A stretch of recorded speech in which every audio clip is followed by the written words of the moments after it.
Hey there, Waves listeners. Before we get started, I wanted to let you know about a story coming up a little later in the show. It's from our partners at Macy's. Since 2021, they've partnered with UNCF to provide scholarships to nearly 300 students at historically Black colleges and universities. Because a mind is a terrible thing to waste and a wonderful thing to invest in. And all this month, you can support UNCF by rounding up your Macy's purchase in-store or donating online. Stick around to hear from Calvin, a Macy's Brighter Futures Scholar at Morehouse College.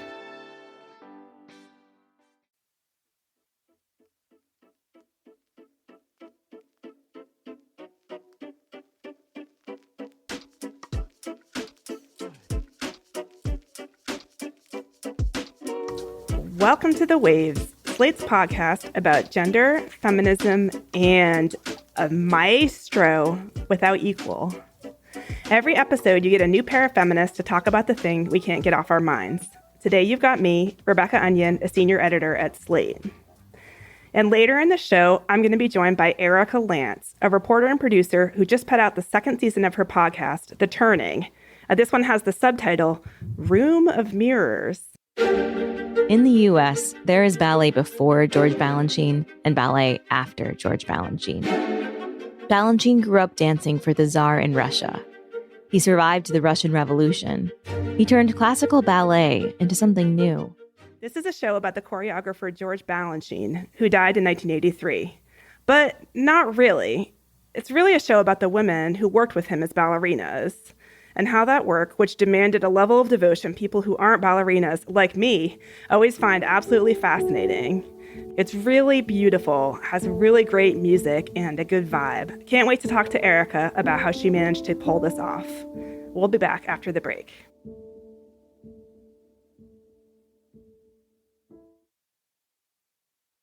This podcast is brought to you by Slate Studios and Macy's. Hey y'all, what's up? It's your girl, Lene Vini. I'm a writer, creator, and a change maker. And take it from me, when you set out to change the world, it really helps to know someone has your back. That's what Macy's is doing with UNCF, funding scholarships at historically Black colleges and universities so students like Calvin can thrive. I am Calvin Bell III, a junior at Morehouse College. I'm very passionate about the criminal justice system. As someone who knows firsthand through my father, he lost his life through the criminal justice system. It taught me to be a scholar activist and use my scholarship and research to learn how can I advocate for those who are incarcerated and behind bars.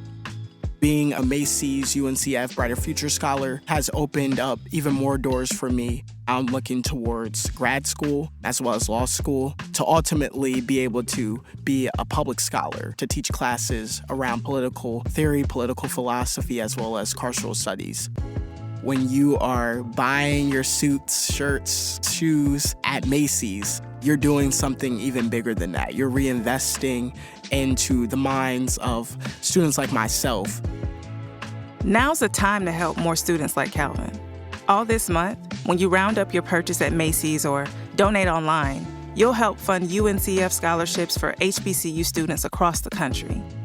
Find out how Macy's is creating brighter futures for all at macys.com/purpose. Fun fact. Women make up 51% of the U.S. population, but 100% of hosts on Crooked Media's weekly podcast, Hysteria. Hosted by political commentator and comedy writer Aaron Ryan and former Obama White House Deputy Chief of Staff Alyssa Mastromonaco, Hysteria brings together a bi-coastal squad of funny, opinionated women. They cover everything from reproductive rights to rom-coms, breaking down the political news of the week, plus the topics, trends, and cultural stories that affect women's lives. New episodes of Hysteria drop every Thursday on Apple Podcasts, Spotify, or wherever you get your podcasts. Welcome, Erika Lentz, to The Waves. Thank you so much for having me. I'm so excited. I really love listening to this podcast. And as a person who read a lot of ballet fiction as a teenager and then sort of didn't think about it for a while, I found it just immersive and so interesting to sort of dive back into that world. If it's not too personal, could you tell me what your relationship with ballet is? So far, I listened to 4 episodes. You're far from an active presence on the podcast. It's not really sort of the sort of narrative podcast that features a lot of your reflections.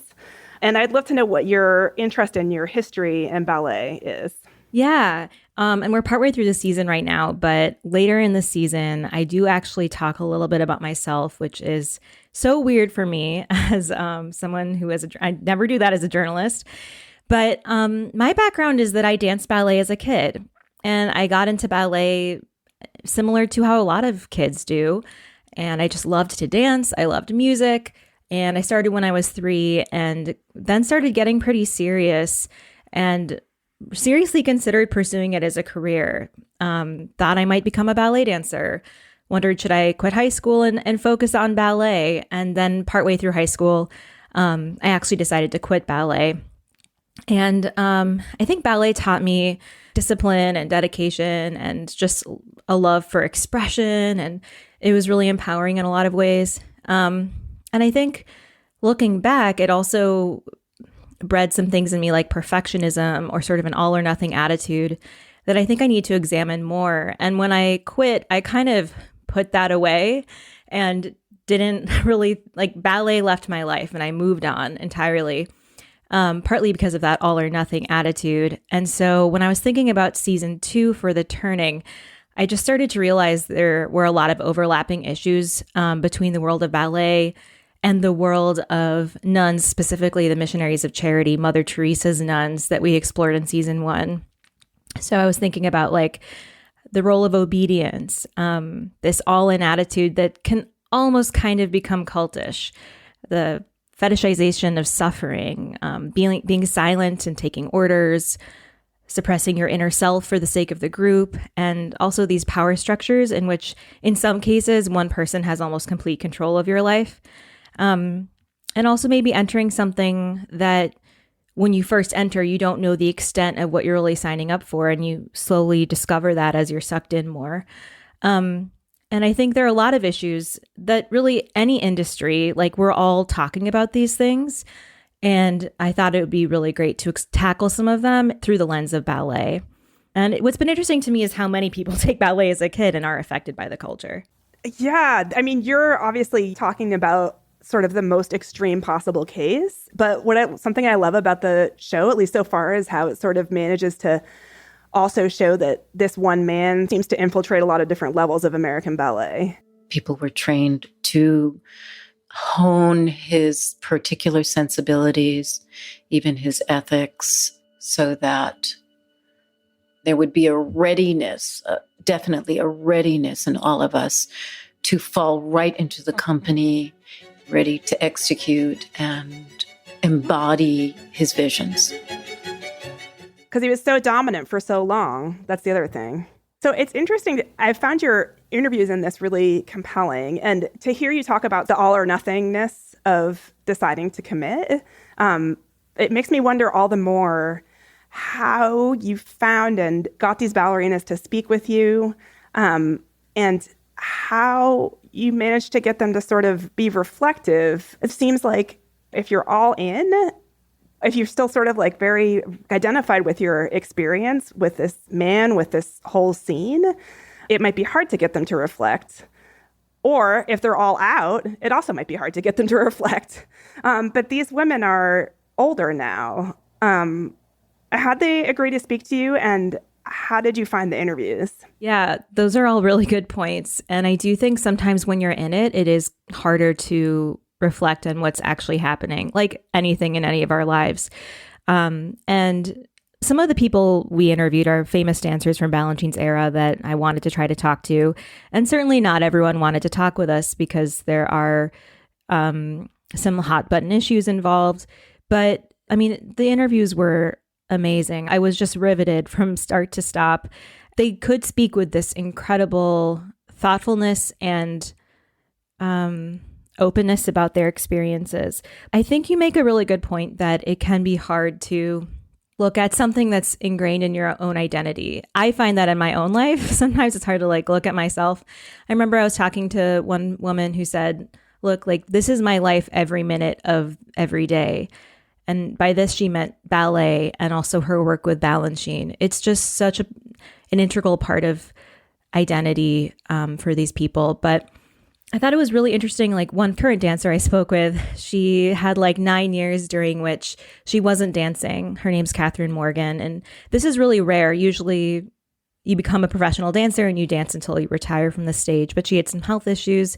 She went away for a while, and she actually spent some years outside of ballet before returning as a professional performing dancer again.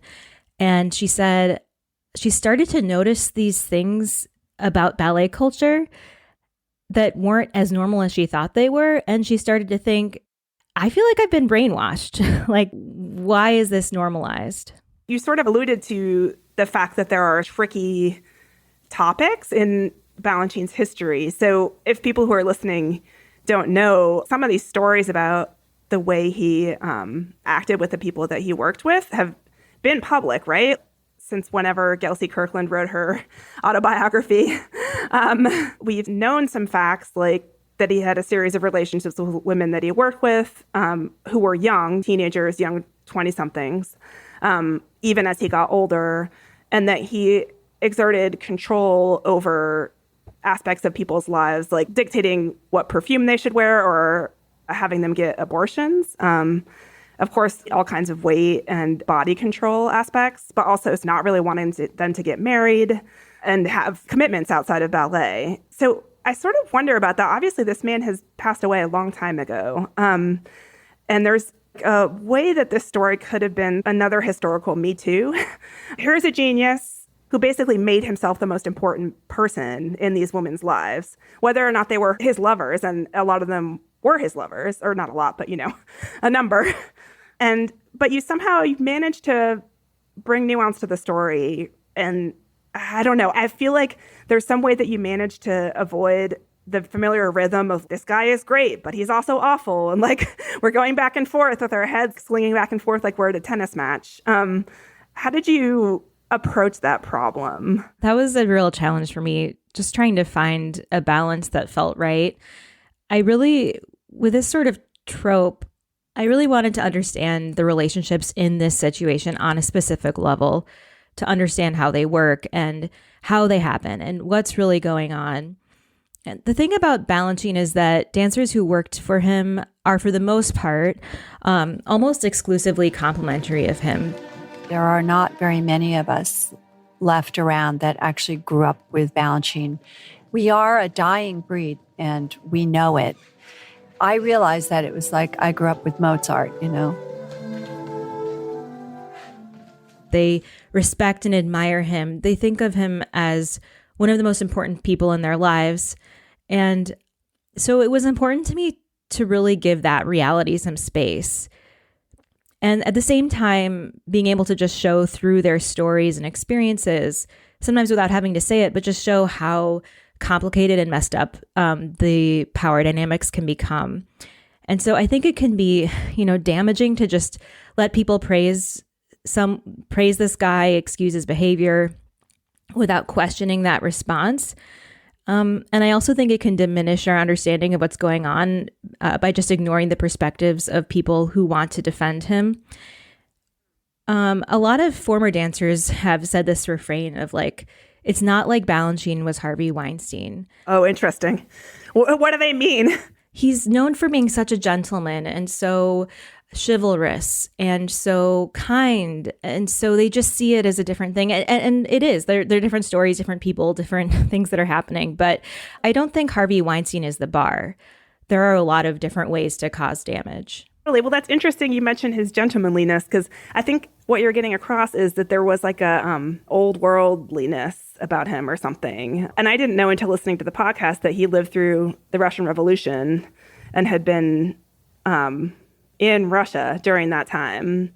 But then again, these women are also older as well, Yeah, I think that's a good point. It is a different time, and that doesn't need to be an excuse, but it can be a context that's useful to think about. But I think also, even at that time, one could probably see that some of these relationships weren't necessarily healthy. But yeah, it does feel kind of complicated in a way. And he's not here anymore, to talk to him about it. Anytime that you're writing about a dynamic that existed historically, and speaking with people who participated in it at the time, they're going to have specific relationship to it that we might not now if there was another Balanchine who was acting the way that he acted. Yeah. And what's interesting to me is also another mother of a famous dancer named Suzanne Farrell, whose story we talk about a little bit as well. I don't think we included this in the podcast, but her mother was also seeing this dynamic and very much for it. She's like, don't you want to be Mrs. Balanchine? I think that's how she put it. She saw that this potentially marrying Balanchine or being with Balanchine, despite the decades age difference, could be a real boon to her career. We're going to take a break here. But if you want to hear more from Erika and myself on another topic, check out our Slate Plus segment. Today we're talking about how ballerinas are more like nuns than you might expect. Please consider supporting the show by joining Slate Plus. Members get benefits like 0 ads on any Slate podcast, no hitting the paywall on the Slate site, and bonus content of shows like this one. To learn more, go to slate.com/thewavesplus.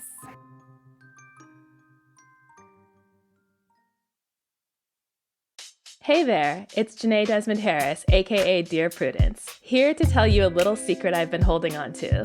Slate's Dear Prudence podcast is back.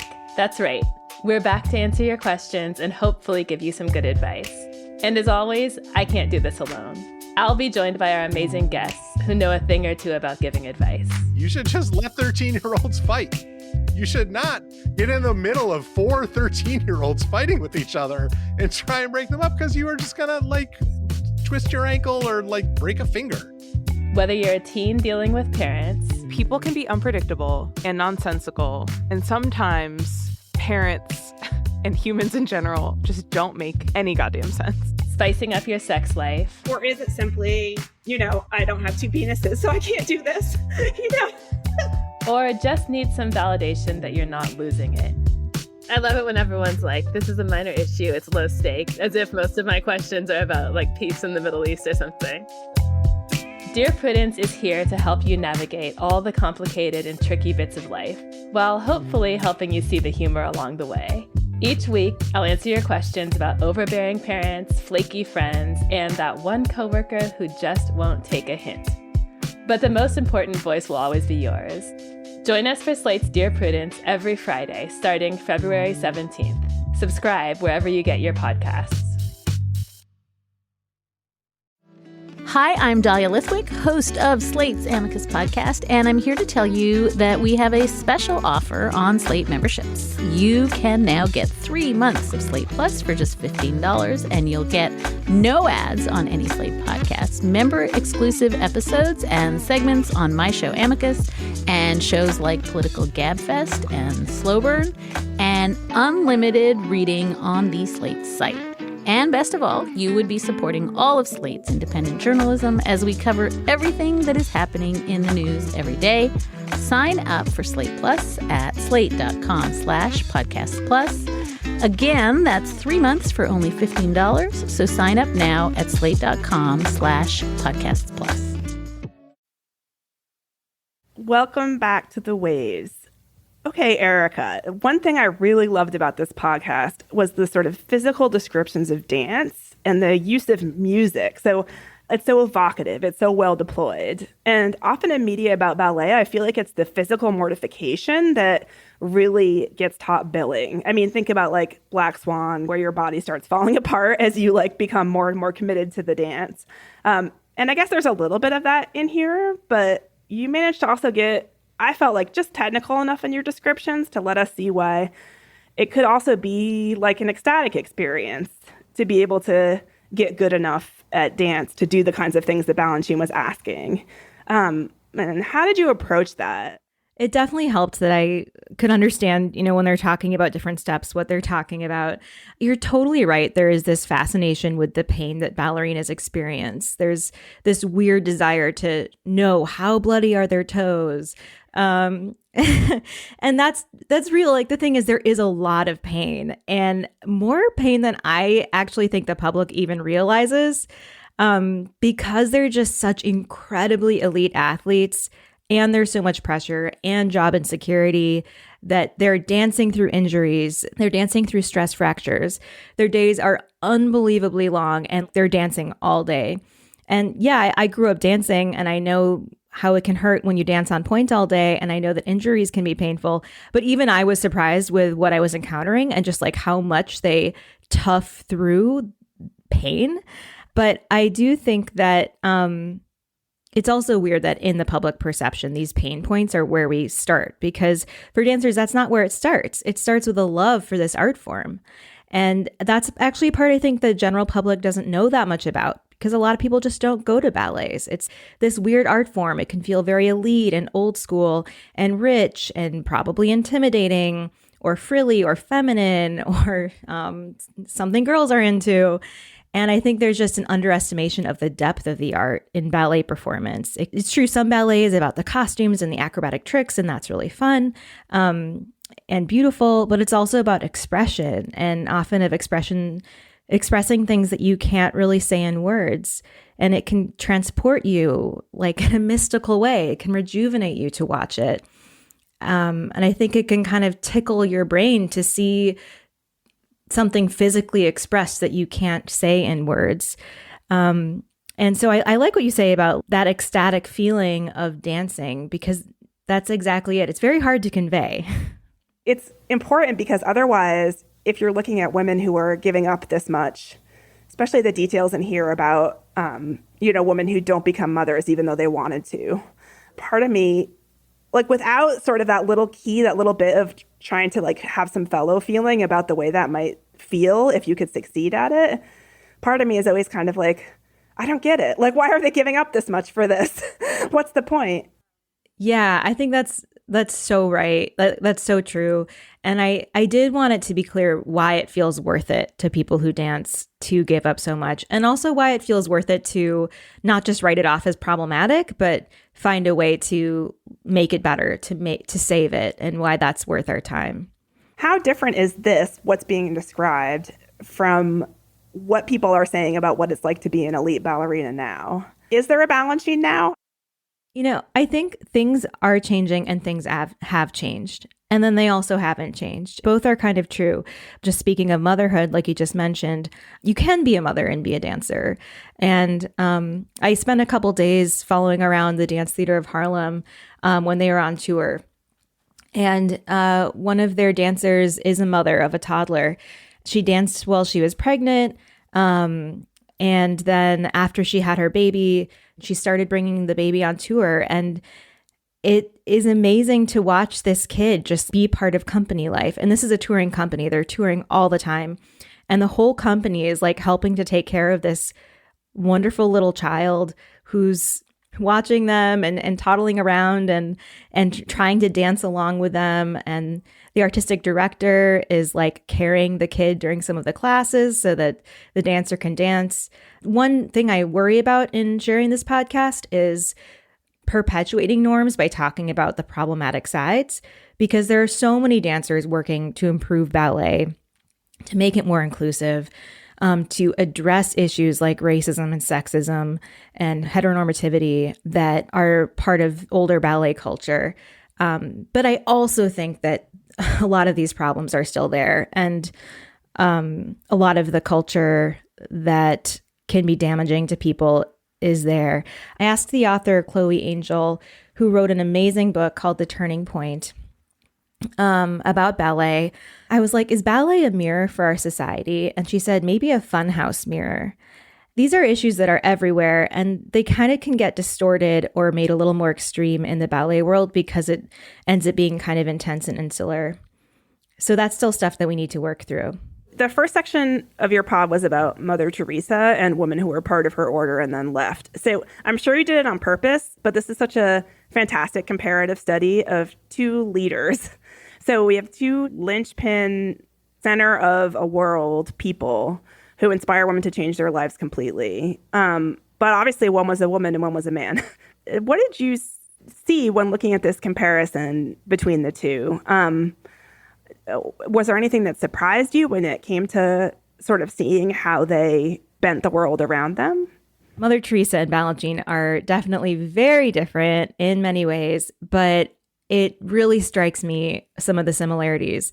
And one is just that they both are individuals that have really been put on pedestals and are really deeply respected in their respective worlds and the world at large. There aren't a ton of famous Catholic women who are famous for being Catholic, but everyone knows Mother Teresa's name. And Balanchine's not as famous as Mother Teresa, but if you're not a ballet person, but you know one choreographer's name, it's very likely Balanchine. And they both are sort of like, in that sense, I think, figures who help connect their respective worlds to society at large, like a touch point or like almost a space of evangelism. Balanchine really did popularize ballet in America in so many ways, and he got ballet to be something that's on television regularly during his lifetime, and just became so much more of the center of the art world, maybe than it is now even. And he also became a god figure for his dancers and even the ballet world. And that's not me exaggerating. That's literally what dancer after dancer after dancer have said for decades, that he was like a god to them or a prophet who is channeling something for God when he's choreographing. And so I think they both became these larger than life figures.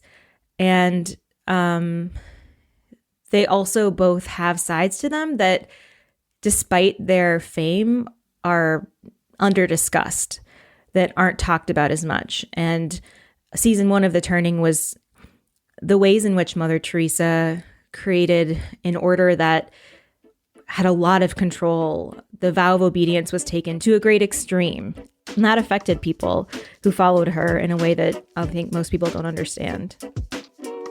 All right, Erika. Well, thank you so much for being on the show.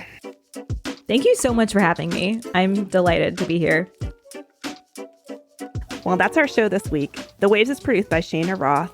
Daisy Rosario is senior supervising producer. Alicia Montgomery is vice president of audio.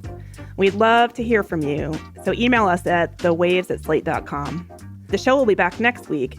Different host, different topic, same time and place.